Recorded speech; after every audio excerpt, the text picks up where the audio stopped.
Hello, I'm Michelle. And I'm Laura, and this is the Parentrepreneurs Club podcast, a fortnightly show to help you navigate the demands of being both a parent and a business owner. We will share lots of practical ideas, hints and tips, and our own and others' experiences of juggling work, family, health and finances. Above all, we want to help you find your purpose, define your identity, and banish any confidence gremlins that might be holding you back from the life you dream of. No matter whether you have children or not, there will be something here for you. Let's get started. So thank you very much for joining me today, Dawn. I know you've got a fascinating story, and just really pleased to have you on the podcast. So if you could just start by introducing yourself a little bit and telling our listeners about your story.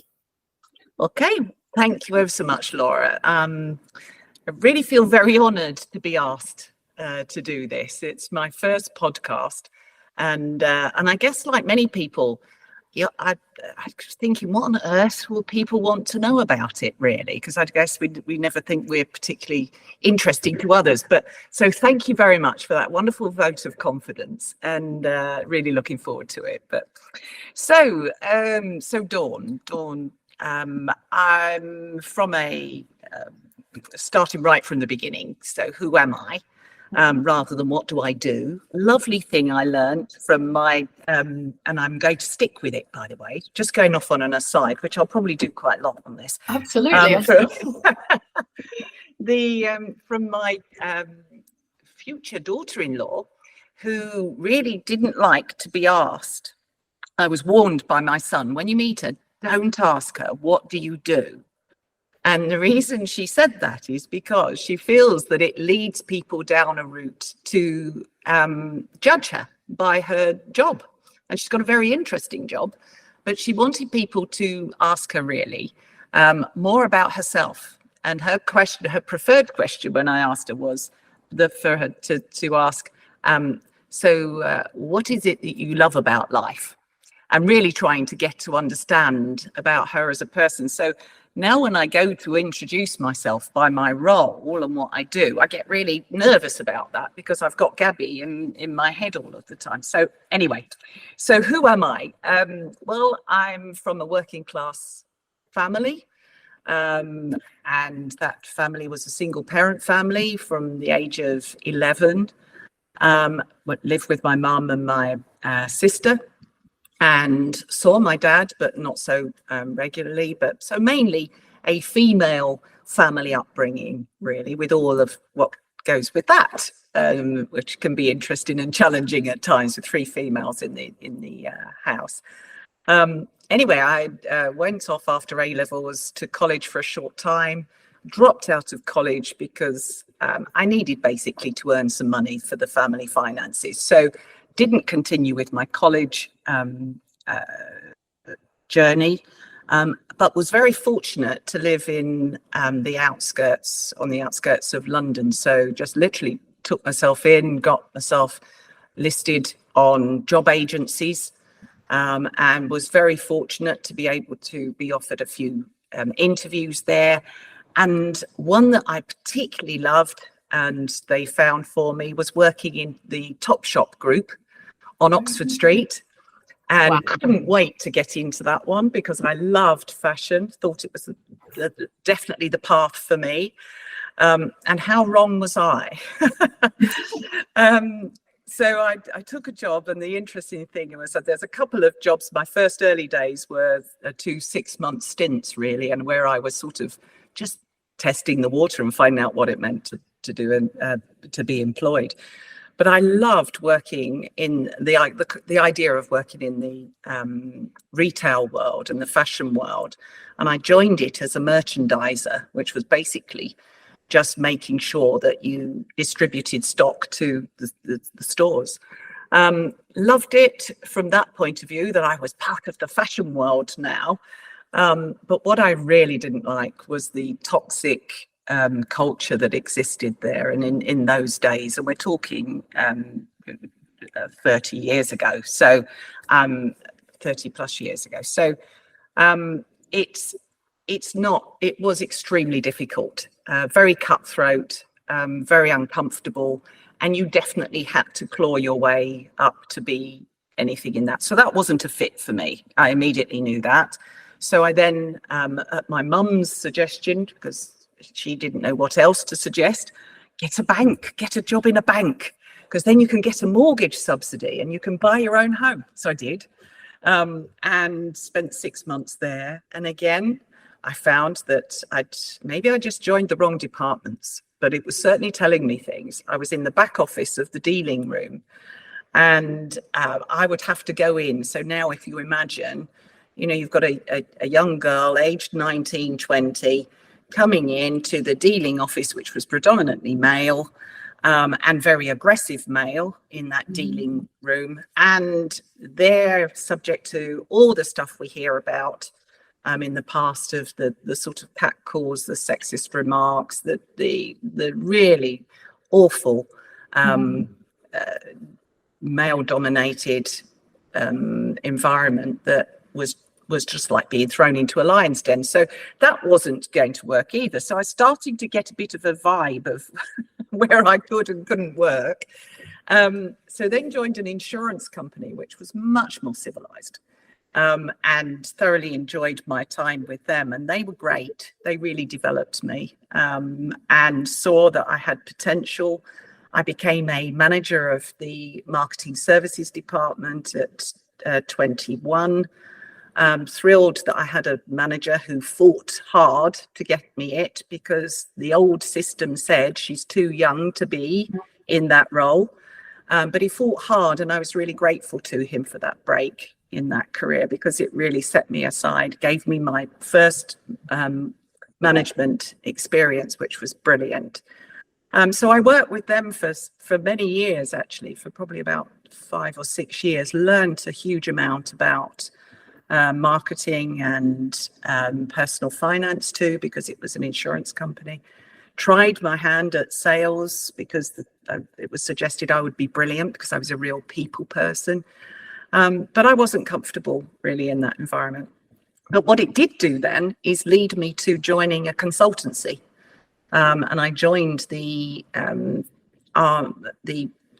people arm of William Mercer consultancy firm in London. And that's really where it all started in terms of what I then ended up spending most of my career doing, because I was working with people in organizations and people with change, in terms of how do we manage change? How do we get people to embrace and engage with the change that's happening? So that was really the launch in that sense. But I think the other jobs were really important, because they were teaching me what I did and didn't want as a person. And I learned lots. I toughened up a lot after the first 2 6-month stints. But I did learn an awful lot, and the insurance company put me on development programs. So I was very fortunate to have that. So I worked in the consultancy firm for a while, and we worked on employee benefit packages, programs, communication programs. We delivered some of the first flexible benefits programs, because it came over from the States, and I was so thrilled to be involved in that, because it was leading edge. And I think that's something that I realized about myself. I like to be involved in things that are leading the way. It is really important to me to feel like I'm working on things that are new and that they've not been done before, or not been done in this way before. So that's really where I get my buzz. And so it was a natural sort of progression then, that I got headhunted into one of my clients, actually, who asked me to come and join their HR change team. And knowing that I didn't have an HR background, because that wasn't what he was looking for. He was looking for someone who would help with the engagement piece, and work in a different way. So I joined them, and with GEC being a huge organization, 146,000 people. So it gave me a lot of scope to see the differences in packages and things, and how different countries operated. So a lot of corporate experience, a lot of responsibility as well. So I learned, and I think this is really important for consultants, is that you learn, you've carried out a role where you've had the responsibility and authority to make something happen. Because I've always found that my clients, when I've worked with them, have really liked that bit about it, that I've got the T-shirt, if you like, and I've got the scars that they're going through. You know, I can feel their pain on some of the stuff, as well as being a consultant and advising them on how to do things. So I learned a lot there that really stood me in great stead. And then, but it was a job that was just too demanding. I'd become a director at GEC for in employment benefits and employee programs. And the challenge was just too great, balancing that with my son, who by now was about 6. And I wanted more time with him. And I know Harrison's that age, so certainly understand how that goes.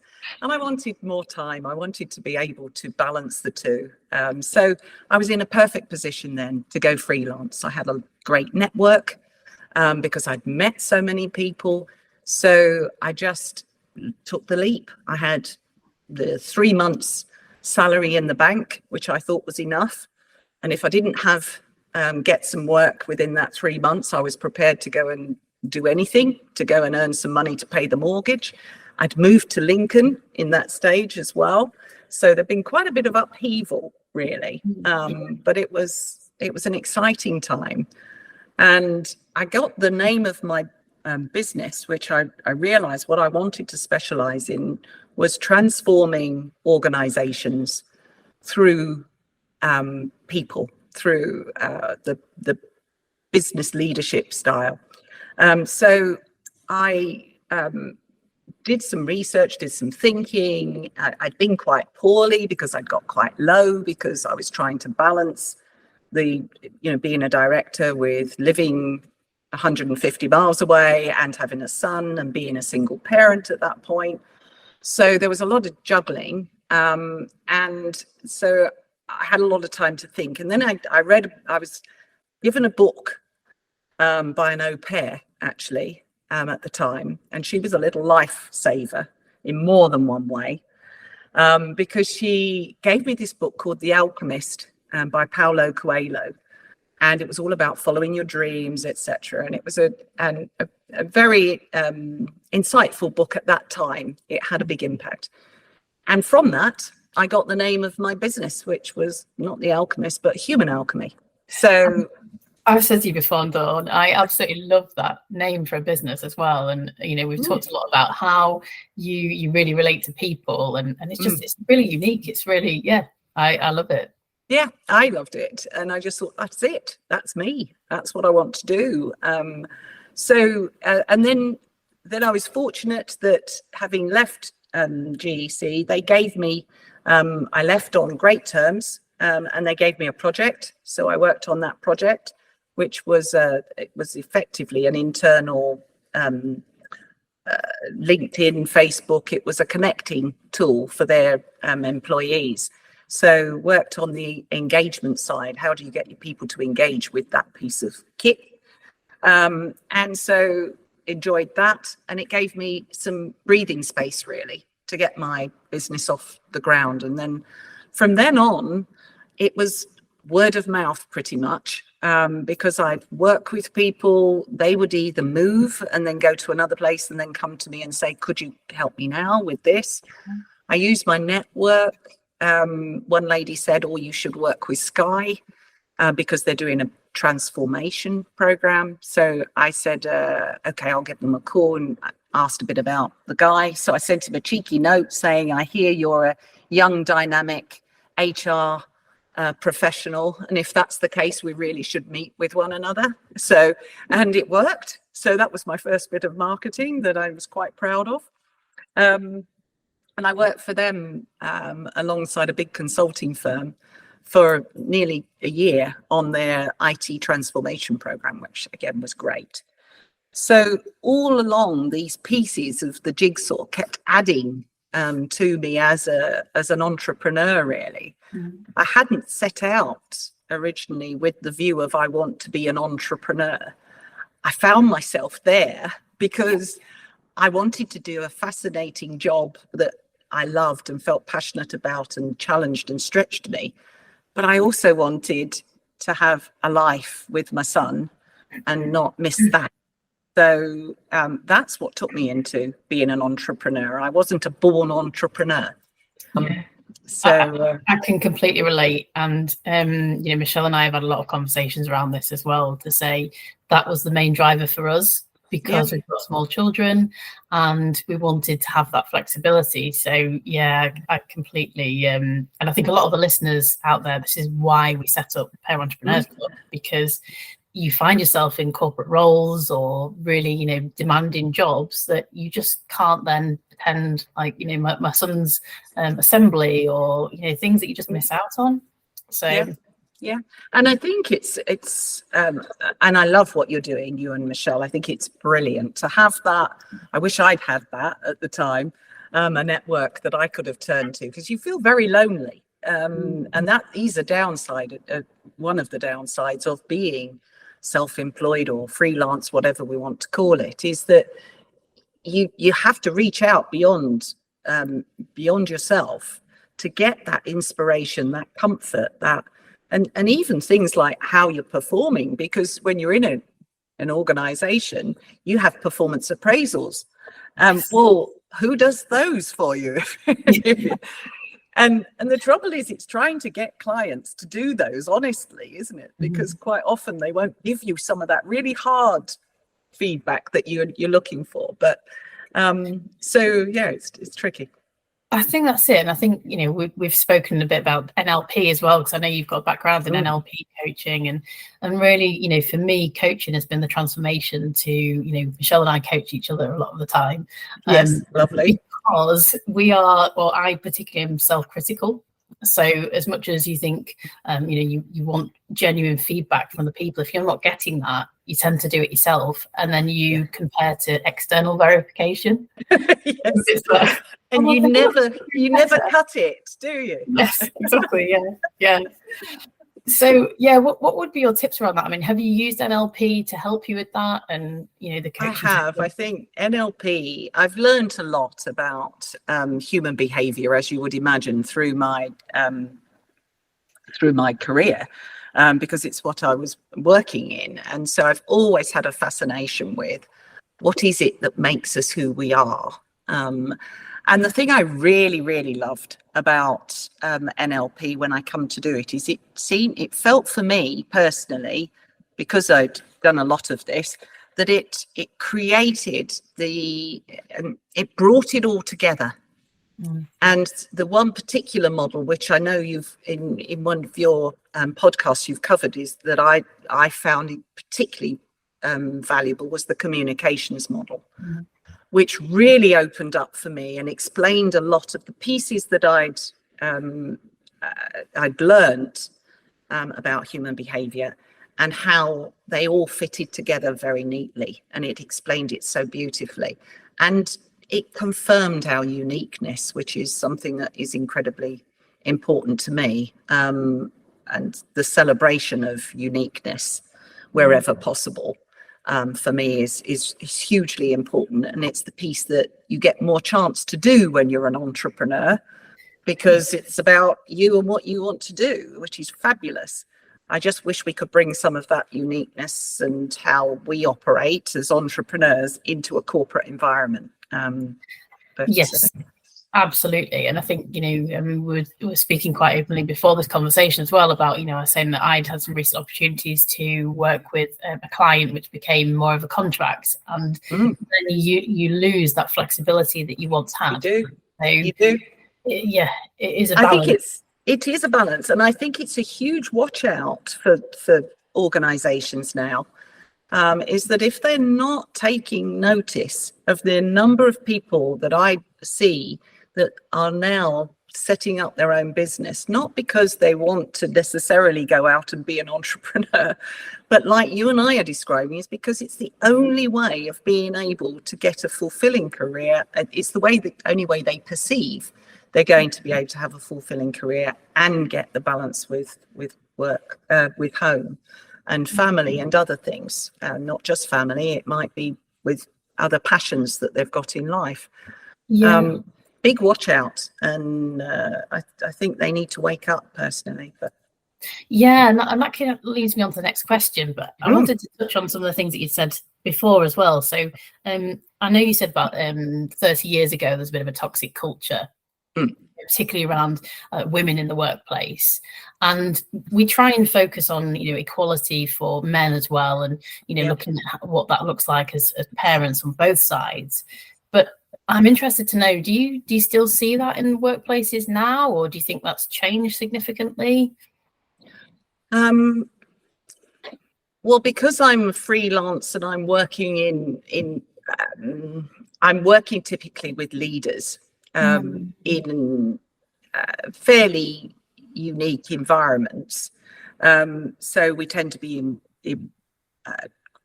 workshop environments, etc. So it's not the real everyday life in businesses. So I don't feel qualified to be talking about what I'm seeing in many businesses. What I can say, though, is that I'm heartened by the fact that it is now seen not to be the norm, or by, I would hope, most people, so that even if it exists, it's recognized now not to be the norm. So it feels like there's you've got more of a pass to go and call it out than you ever had before. And that to me is great, great news. But can I speak personally about it? No, because I'm not working in businesses and I'm working with leaders. I still see those traits in certain leaders. In the leadership teams that we've got, we talk about it in the programs that we've run within Human Alchemy, and we use the analogy of digital and analog management, and analog being a reference to operating in a very old-fashioned male-dominated environment, to the digital world. That just does not fit now. So there is definitely a recognition it doesn't fit. And I was really heartened when we were at a workshop recently where there was a guy and we're working with a team where a guy absolutely recognized that is him, the analog, and bravely at the end said, I recognize that is me and I need to do something about it, or I'm in the wrong position. So yes, I think the narrative around it has grown and has been accepted. I take heart from the fact that the younger generation, like yourself and younger, they're horrified. The younger generation, when we talk about some of these things, it's as if we're making them up, and I love that. Because that means it's not their norm.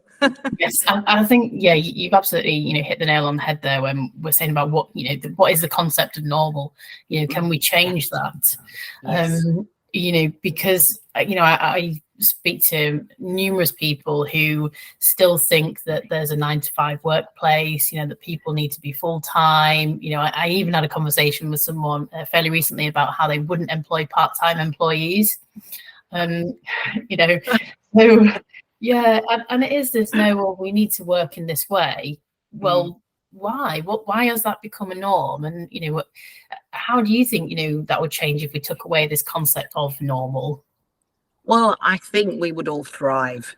I think we'd thrive on an individual basis because our uniqueness would be able to come to the fore. I think it would help us as a society because we're wrestling with this whole concept of equality, diversity and inclusion at the moment. And if we were to just take away what we regard as normal and allow for uniqueness, then I think it would be much easier to see the solutions to some of these things, the neurodiversity, etc. And that to me is my hope for the future, is that focus of, we don't have the norms in the way that we had. I've spent all my career challenging business as usual. It's been the big thrust of Human Alchemy is, what's extraordinary and what's business as usual. And to me, every time I come anywhere near business as usual, it's like a spark for me. I want to challenge it. I want to put on a new perspective. And I think we talk about it, and I've always felt that it's a mindset. Mm-hmm. And you can walk around life with a business as usual mindset, and pretty much you'll get business as usual. Or you can just shift it. And again, the NLP is a great way of thinking about that. And what lens do I choose to put on this? Mm-hmm. And I came across such a wonderful example that one of the coachees that I've been working with brought to me, and I'm thrilled she did. It was a gift from her that I will treasure forever. And she introduced me to a care home. Well, not personally to the care home, thankfully. I'm not there yet, but but if I did go to one, I'd want to go to one like this. So it's in the Netherlands, and the CEO there she's had all of the difficulties that all care homes have over in this country. But she's a wonderful example of how, if you change your lens for your product, your service, your offering, you can transform the environment that you create. So she said what she was really anti was this idea that we have a lens for care homes of, we've got to keep elderly people safe. Mm-hmm. And then you have a safeguarding lens. And when you've got a safeguarding lens, everything is sanitized. And I think we would probably all agree that historically, certainly, that's been how it has been. You just see people sat there very safely, but it's devoid of life. Yeah. And so she came up with this whole idea of, she wanted a lens called injecting life. And I loved that. And this could apply to anything that we do, any on an individual basis or as entrepreneurs for our business. So we often think we've got to come up with a brand new product, and actually sometimes it's a new lens for an old product or an old service. Oh, so and she said, I want injecting life. And interestingly, and again, this is where if you really do open up to your employees, as you know well, Laura, and trying to get engagement. One of the students that was working pot washing in the kitchen just to earn some money while he was studying came up with the idea of, well, why don't you offer students who are struggling to get accommodation at the moment a room for free in return for hours of work? And that way you'd get life coming in and living. And so obviously she was enthralled by the idea. As you can imagine, the trustees were a little bit concerned about all of these drug-induced, drunk students that we might have a lens for, running around causing a riot. But anyway, she tested it. It worked with the one.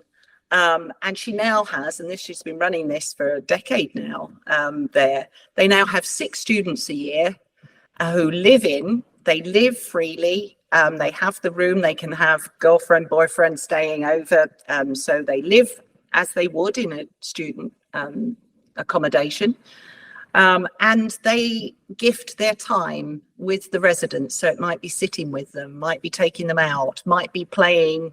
Apparently she came in one day and they're all playing beer pong. So, it's that sort of stuff. Yeah. And she to me was, and that example I give to people to say, it's just a shift of a lens. Mm. She shifted the lens from safeguarding to injecting life. Mm. And in doing so, she's now opened it up to the community. She's given free space to a local table tennis club who come in and the residents can go and sit and watch, or they can participate in just the local club. And it's just opened it up completely. So for me, yes, challenge the norm on everything if you can, because I believe that's where we thrive. Yeah, I love that. Funnily enough, Michelle and I were at the CIPD Festival of Work earlier this year, and we were talking about HR policies and saying exactly this, saying that actually that we think they've done the day, because there needs to be a framework, around that, but they've become too prescriptive. Yes. And in a lot of organizations, it does stifle growth. It stifles people's creativity. So, yeah, I absolutely love that, saying, take a safeguarding. Yes, it's essential that it needs to be there. But, how can we inject life? I mean, fantastic. Yeah. Yeah. And I think there's an expression that we use quite a lot, and we're working with businesses to say, if you look at all of your processes and policies and systems and ask the question, what are they in service of? Mm-hmm. It opens up, it really challenges to say, what is that purpose of that? Because I think we lose sight of it, don't we? I'm sure you're finding there's been policies that have been written for 15 years ago, and just we've always done it that way. So, but yes, so I would absolutely love us all to challenge the norm on a regular basis, not to be rebellious, but with the view of improving and making something relevant and current. So, no, I love that question. That was right up my street. Okay, so I mean, we could go in so many different directions. I know. But I want to touch on a couple of things here. One is, if you're looking back over your life and you looked at kind of giving your 18-year-old self some advice, what would that be? Because there are so many things you could give, isn't it, as a gift? I think for me, the biggest gift I could give my 18-year-old self would be to say that you're not responsible for other people's happiness. Yeah. And that sounds a bit deep and profound and whatever. And what do I mean by that is that I think it's been a driver for me that I've always checked in on everything that I've wanted to do and how that fits for other people. Mm-hmm. And I can think of many occasions throughout my life when I've actually not pursued things I really wanted to do because I'd believed that it wasn't in the interests of other people. Crazily, I would also probably need to add to that. And if you're going to not do something, check in that it would be causing them any harm, because I never ever did check in. I just made this assumption that, they won't like it. It won't work for them. And I guess an example of that maybe is, giving up college to earn money for the family. Well, it was a responsible thing to do, and I did it, and I don't regret doing that. Maybe I could have challenged it a bit, listened to my tutor at college who was saying you'll have lots of time in the future to repay your family because you'll earn more to do it. So, but I didn't really listen. I just felt, no, this wasn't the right thing. So that for me, I think is the advice I would give to my 18-year-old self. Yeah, that's wonderful. I definitely... it's something I still work on, and I think this is the power of coaching and self-reflection and journaling, and we are continually evolving as people. So we're never a perfect example, finished example. Well, you aren't. No, but that makes it nice. It absolutely does. Yeah, I love being imperfect. Yeah, that's exactly it. And I want to touch on, we talked earlier about how you're going to be a goldfish. And I just love this because for listeners listening to this right now. What the heck? Yeah, exactly. So the Ted Lasso reference, I mean, I love Ted Lasso as a series, taken lots and lots of things from that. But can you just explain, please, about your goldfish and the other animals that you're going to become? I'm going to try on for size. Yes, exactly. So, well, I love that as totally agree with you. Ted Lasso for me has been just an absolute treasure. And I really wish I could just adopt him into my family, and somehow that I could be him, because I could be so much better if I could be Ted Lasso on occasion. So there is a lovely podcast that I came across, which was called What Would Ted Lasso Do? And I'd highly recommend it if you haven't listened to it. I've only listened to a couple of them so far, because it's only recently that I came across it. But I love it. It's two psychologists, I think they are, that specialize in leadership and human behavior. And so they in a very fun way, the two of them tackle it. They take each episode and they deconstruct it to take out the learning, and what do we learn from that. So, and in one of their early ones, it was around this point of be a goldfish, when Ted tells someone who is really stressing about having got something wrong in the past and fearful of doing it in the future, and etc. etc. I think it's one of the players that, it's half time and they're thinking about what they've just done, and it's influencing what they're going to do in the next half of the match. And he says, look, just go be a goldfish. And I loved it, because the reference being, of course, to goldfish having only like 3-second memories or whatever it is, which then when I Googled, apparently is a load of nonsense. That's just a myth. But anyway, I like the essence of it. People get it. So the 3 minutes, these 3-second memory. So I thought that's really useful, actually, because how many times do I stand and I get myself so, I can overanalyze things. It's a thing I'm very, very aware of. And so this being a goldfish was lovely. I could analyze this. I could now be working out what I'm going to do based on what I assume is happening here and going on, and take myself down that route. But I have been trying on for size, and I have to say it's working, being a goldfish. I've actually now put it in my diary. So when I log in each morning, the first entry says, be a goldfish. And absolutely love it. Next month, I'm being a monkey. So I want to be playful next month. I want to take things less seriously and be playful. So I'm just trying these on for size, and I'll find lots of different characteristics in different animals that I can try on. So yeah, that's the reference, but I'm glad you're liking it. Yeah, I absolutely love it. I'm going to update my calendar now to have some animals in there. Because I think it is just that reminder at times. And my son does this to me, so he will frequently, remind me of the fact that I need to play with it, particularly with it being some holidays as well. Yes. And seeing his reaction when I'm busy, or his kind of disappointment, that's heartbreaking. So it's heartbreaking. Yes. It is about reminding yourself of why am I doing this, and to treasure those moments. So yes, I absolutely love that.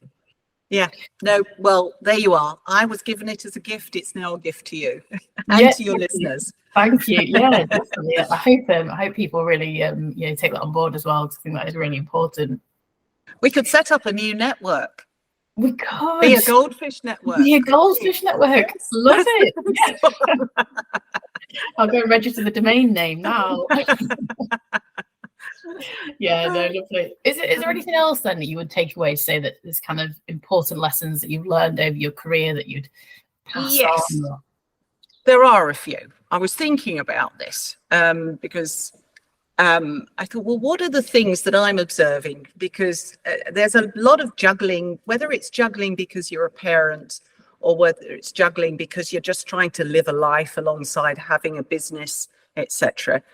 And there are a few things that I've learned over my career. And that, I guess, the first one of those that I'll offer is to challenge the beliefs that you hold.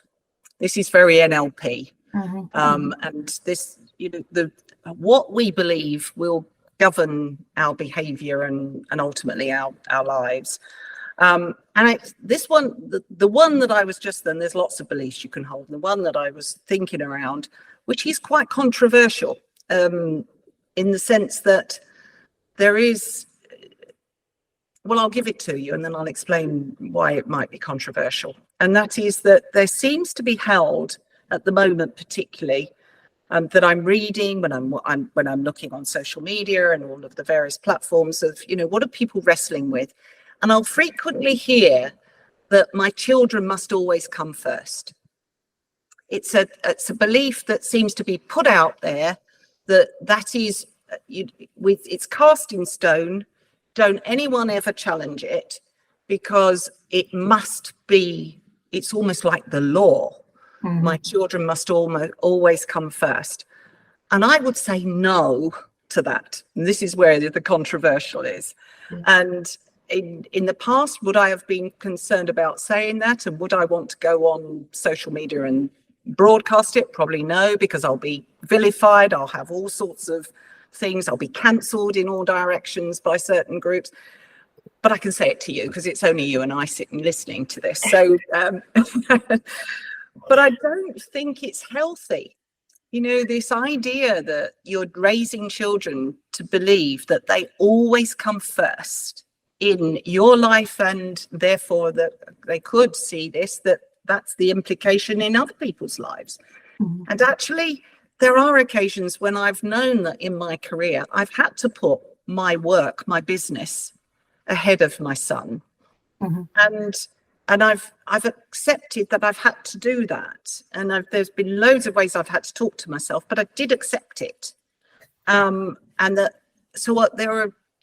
what I had to do, I guess, is learn what are the critical things that I would not miss or would not deny him, because it's part of his good development and I need to be there and it's good for us.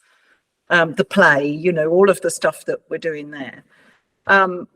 But if it meant that I missed one sports day or one event that was going on, then that was just life for me.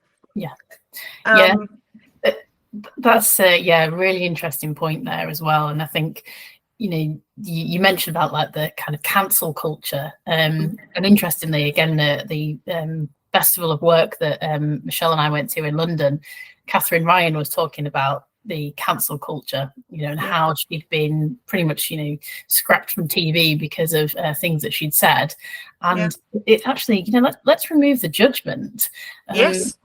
So you're absolutely right. There are times when we need to sacrifice one thing for another. And that, whether that's, you're right. And saying that for everything, there is a price. So there are going to have to be some sacrifices somewhere along the way. And accepting that, and as good loving parents, we're never going to be willingly doing things knowing it's causing harm. But I think there are times when children do need that lesson as well, that they aren't always the priority when they just happen to want to do something. And so that's one thing that I learned, and I'm now observing it playing out. And I'm just observing people beating themselves up unnecessarily and feeling sad that they can't find it within themselves to challenge that as a common belief that seems to be in some people's minds. That's what it is when you're a parent, and you should stick with it. So the other one I would think is to be as creative about your parenting as you are about your business. Why do I say that's probably connected to the first one, that if you hold this belief your children must always come first, then it can be quite restrictive in what you see you do. And that then you can also add on that, layer it with some more guilt-ridden stuff, which is only I can be a good parent to my son or my daughter or whatever. And so I have to do that. So we can keep adding these additional layers to what it is that we feel is about being a parent, at the same time as trying to build a business that is really important for the family as well, because it's an income generator and provides the life that we're all going to have. So I would recommend people to really think creatively about parenting. You know, history tells us that it takes a village to raise a child. And yet I think we've lost that idea, that we seem to think it's only me, and possibly my partner also plays part of that. But if we're really honest, sometimes we think it's just us personally, individually. And I know, I mentioned her earlier, that the au pair, one of the au pairs I mentioned because she'd given me the book, but au pairs were a lifesaver for me when I was a single parent and trying to run my business, because there was only so much I could do in calling upon family to do that. My mum would get too tired with it because she was of an age where it was just too exhausting for her. So I wasn't able to rely on that for the emergency stuff, you know, those things that fill you with dread when your meeting goes on and you've got to get to the school gate and you've got to do those things. So I had to think creatively, and I had to go for something that I wasn't sure about, which was an au pair, because I couldn't afford a nanny. And so I looked into it, and I had a series of au pairs over Lewis's childhood, and it was fabulous. It meant I always had an adult around, that if I couldn't get to the gate on time, or if I was having to go away and stay over for business, then they were always there. There was always someone, and I could schedule it, etc. But also the payback for both Lewis and I, and Lewis in particular, I think, was that we had someone from a different culture in the house. You know, we've had a Hungarian, we had someone from Istanbul, we had a German girl, a French girl. And in each case, we were learning about a different culture, and he was learning from a very young age. And I think it's been a huge contributor to the fact that he lives and works a very international life. He is not fazed at all by being in the company from people from different origins, from different cultures, etc. Way more comfortable than I am. To be able to just strike up conversations with anyone from, you know, whatever language they're speaking. It's fabulous. So the paybacks are there, is what I'm trying to say. Is, you know, think creatively about your parenting, that it doesn't have to always be you, would be a gift that I hope can help. And then the final one comes back to the diary again a bit, which is why I've got Be a Goldfish in it, is that a wonderful consultant that I was working with, a coach that was working with me, and I think I may have lost you again. No, you're there. So he was working with me, and I was saying, you know, how do we manage and balance things? And you know, I just feel like I'm pulled in all different directions. And he was saying to see my diary as my life. And if I were to put an entry in for everything I do each day into my diary, that would be a reflection of my life. And is that the life I want? And I thought, oh, that's an interesting concept. So I tried it for a little while, because I'm always up for an experiment of these things to see if they work. And what I actually did is I color coded the priorities for me. So well-being, family, time with Lewis outside school, whatever it was. So whatever it was that I wanted to make sure I was doing in life, alongside obviously my business and family, and I color coded it and then entered it into my diary as a block of time, because I'm very visual. So rather than have to read my diary to see what I was doing, I can just now look, and I still do it to this day. I color code. I can look at my diary for a week, a month, whatever, and I can just see how is it balanced. So if it's starting to get fully balanced towards work, for example, that is glaringly obvious on my diary. Now I only did it as an exercise. I don't literally record every 2 minutes I'm spending of my life, but I'll just do blocks, you know, big chunks of time. and it's very revealing. So it's a tool I offer out there that if you're wrestling and thinking, I'm not spending my time living the life I want to live, try your diary. Yeah. As a way of doing it. A huge thank you to you for this, Dawn, because this is one of the gifts you gave me when we first met. And it's been so revealing. You know, and we had a conversation about volunteering and how much I wanted to kind of do more of that. But actually, you know, it comes hand in hand with being successful, and it's like, which do you do first? Because you can't pour from an empty cup. So yeah, it's being able to see what actually is giving me you know, the best chance in my business, and also how much time I'm spending with family, and that color coding I just found it's just amazing. I still use that. So good. Really, well, I'm pleased it works for you. It's because it's not just a way of drawing your attention when there's an imbalance, but it's also a nice way of reaffirming when you've got the balance, because you look across it and you could just say, yeah, actually that's not bad.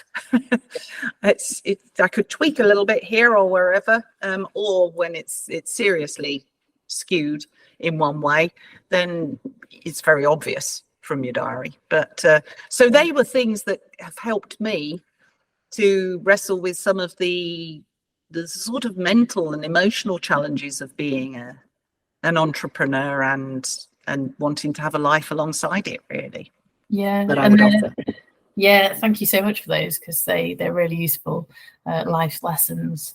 And just finally, I mean, we could literally talk all day. I know, you and I can. This is why we have to be really ruthless with our time when we're together. Exactly. Just a final book recommendation, because we always try to give listeners you know, some recommendations of new books. What would be yours? Well, the one that I really love at the moment, because I'm not one to stick with one. I'm always wanted to explore others, but there's a guy called Sir Ken Robinson, who people that are in the education world may have heard of him, and others will have heard, who is an educationist, or was an educationist. Sadly, he died during COVID. And his daughter has now taken on his mantle in this field. But he's a real visionary. This guy is a guy that wants to turn the whole education system on its head. So as a parent, I was fascinated by this, because there were many times when I felt that, you know, my son wasn't really being treated as an individual and his uniqueness. And I became more and more aware of how things were straitjacketed within the education world, and also the parallels with work and how we do things. But he's all about creativity, innovation, definitely not the norm. Coming back to that earlier question, you know, he is about thriving because we don't accept the norm, and that individualism. And so interestingly, his TEDx, which I should have checked, but I guess it's got to be at least 15, could be 20 years old now, is the most watched TEDx, not TEDx, it's TED. TED Talk ever. So that gives you a bit of a clue of people will switch into him for all sorts of inspiration. Anyway, he brought out a book which I loved, the essence of it, for somebody who's trying to decide how do they spend their time in a most fulfilling way. And he coined and he's used the phrase that we coin, which is being in your element. Yeah. So when we talk about someone being in their element, it's something that we'd all love to be, really, if we're in our element. And he breaks that down to say, what does he mean by your element? And I love this because it's simple. I love simple things that you can tackle. So he simply said, being in your element is doing what you love, which you'd expect, and that you are good at. Okay. And that's the bit that I think makes the difference. So he said, it's no good doing something that you love, but you're rubbish at. Yeah. So, you've either got to go and equip yourself to be good at it, to be in your element, or if you decide, well, actually, I really love doing it and I don't care that I'm not in my element, but I just love doing it, fine, that's great. But if you're in search of being in your element, it's not for you at that point. So you'd need to develop yourself to get to the element. Similarly, you could be really good at something, and this is where I have been exploring myself recently. You can be really good at something, but it's not what you love, or you've fallen out of love with it, and then you're not in your element again. And I think that to me was just such a powerful way of thinking about stuff, that really helps you ensure that you are fulfilling what you want to be doing. So that's, I would say The Element by Sir Ken Robinson is one that is a very useful tool.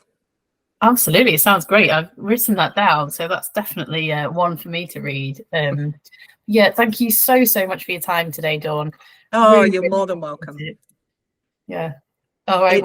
It's been great fun. Thank you very much, and for being such a great interviewer. It hasn't felt like an interview. It's felt more like a great conversation. Good. All right. Lovely. Thank you very much. Thanks ever so much then. Take care. Thank you for listening. We hope you enjoyed it. We rely heavily on word of mouth, so if you found value in this episode, please hit subscribe and share it with family and friends. If you'd like to find out a bit more about us, you can find us on our Facebook group, Parentrepreneurs Club, or alternatively on Instagram, Parentrepreneurs_Club. We hope you have a great week, and we look forward to talking to you next time.